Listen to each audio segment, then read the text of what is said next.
One of the things that causes this partial disconnect with reality is not allowing ourselves time to connect with our world when we wake up in the morning.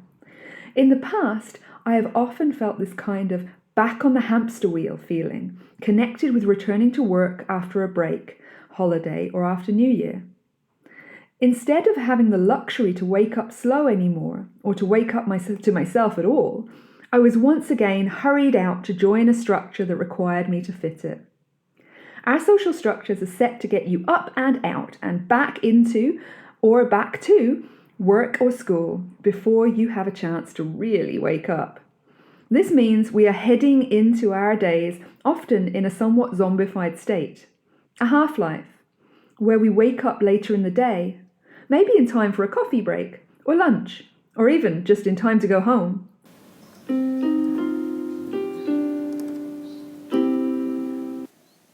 On Stories of Self, we go on journeys into the lives of ourselves and others. We see how stories connect, how they diverge, and how we can create our worlds and solve our problems. This is the real-life remix of storytelling, which is so often stranger than fiction. So come and sit round the fire, chill by the ocean, or get a coffee with me, as I delve into the stories of self that make, break, and remake us. Some stories are dramatic, some are serene, some will magically mirror you, and some will be delightfully different. I'm your host, Katie Reeve-Arnold, and this is Stories of Self.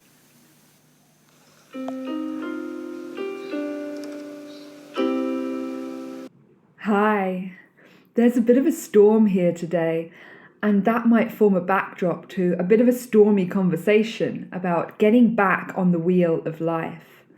I don't know about you, but for me, this year has started fast.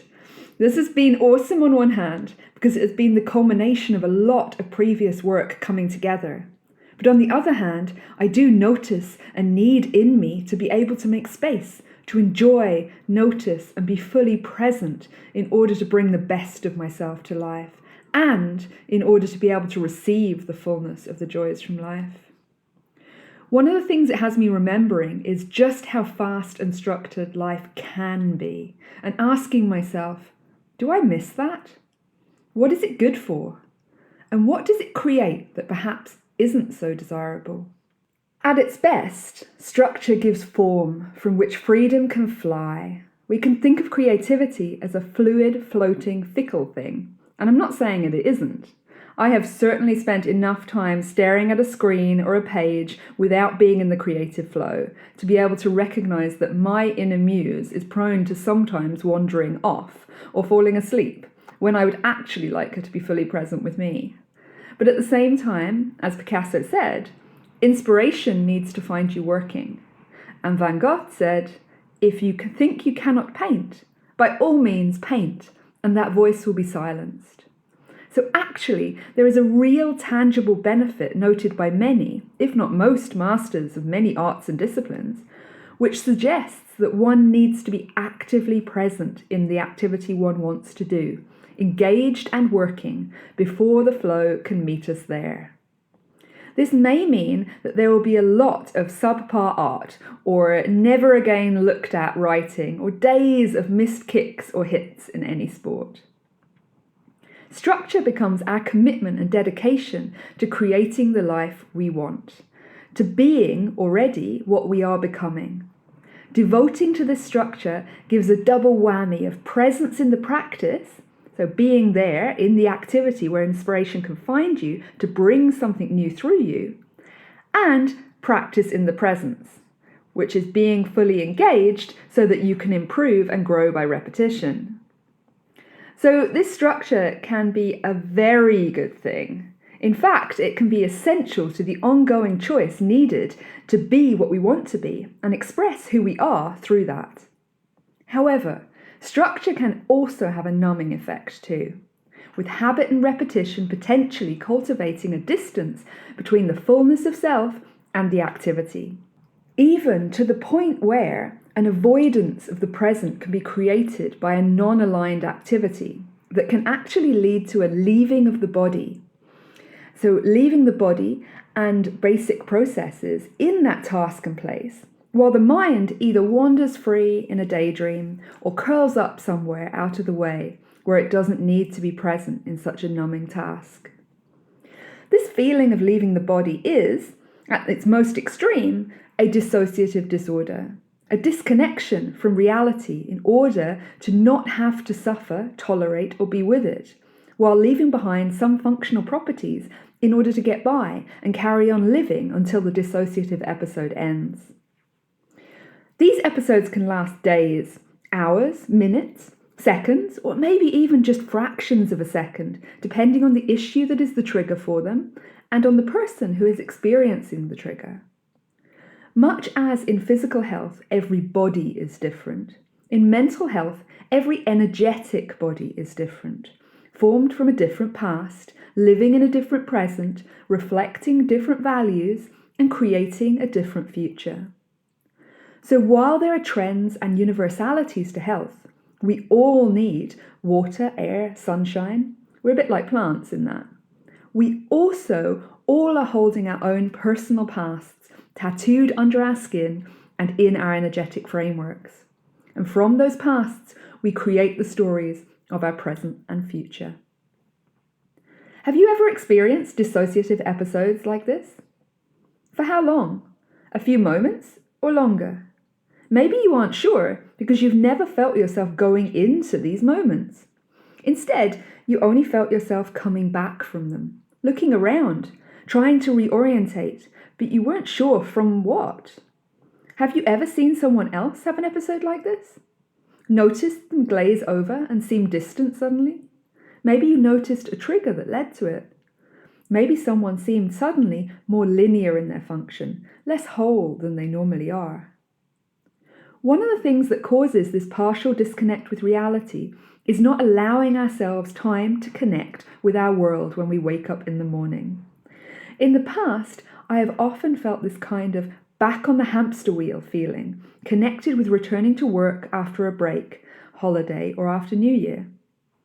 Instead of having the luxury to wake up slow anymore, or to wake up to myself at all, I was once again hurried out to join a structure that required me to fit it. Our social structures are set to get you up and out and back into or back to work or school before you have a chance to really wake up. This means we are heading into our days often in a somewhat zombified state, a half-life, where we wake up later in the day, maybe in time for a coffee break or lunch, or even just in time to go home. And we can see this as a good thing if we don't feel like we want to be where we find ourselves for the day. We can find we seep through the day like water through a tissue, slowly, steadily, inevitably reaching the other side, where we are again free of structure to some extent, trying to make the most of that in whatever way we can before it all starts again the next day. So if structures can create not only freedom within form, but also repetition and habits, are there any good habits? Can it be good to have a habit to do something and wake up in the doing of it? I'm going to be slightly controversial here, because I know a lot of creatives would say that a structure of painting or writing every day is good for creating flow. But I am going to say that I don't believe there are any good habits. Bear with me here. I know there are habits that seem good. Brushing our teeth, going to the gym, for example. I'm not saying it's not good to do these things. What I am saying is it's not good to do them mindlessly by pure habit. Now, a lot of you might be thinking, but if it's a good thing and I have it as a habit, then I know I will do it. And to that I say, what about the energy of doing it and the value of doing it? I personally don't find that when I do something with repetitive default habit energy, that I'm doing it with the same presence and energy that I would be if I actively chose it. And I'm suggesting the energy with which we do things has impact on the outcomes we get from doing them. There have been a few studies now that demonstrate that mentally rehearsing something, for example basketball, can almost exactly give the same improvement factor as actually actively practicing that thing. I am suggesting that the energy of presence is so powerful that in being present with something, we can alter the outcome of our activities, mental or physical. Essentially, I'm saying that we create our worlds in presence and by choice. In this way, there are no good habits, because habits are mindless repetition. There is no good mindless repetition because it is engagement that creates and inspires, attention that generates the energy of connection. And I'm inviting you to break every habit, even the good ones. Maybe not for good, maybe just for a day or a week. Not necessarily to stop doing them, but to stop doing them by sheer habit.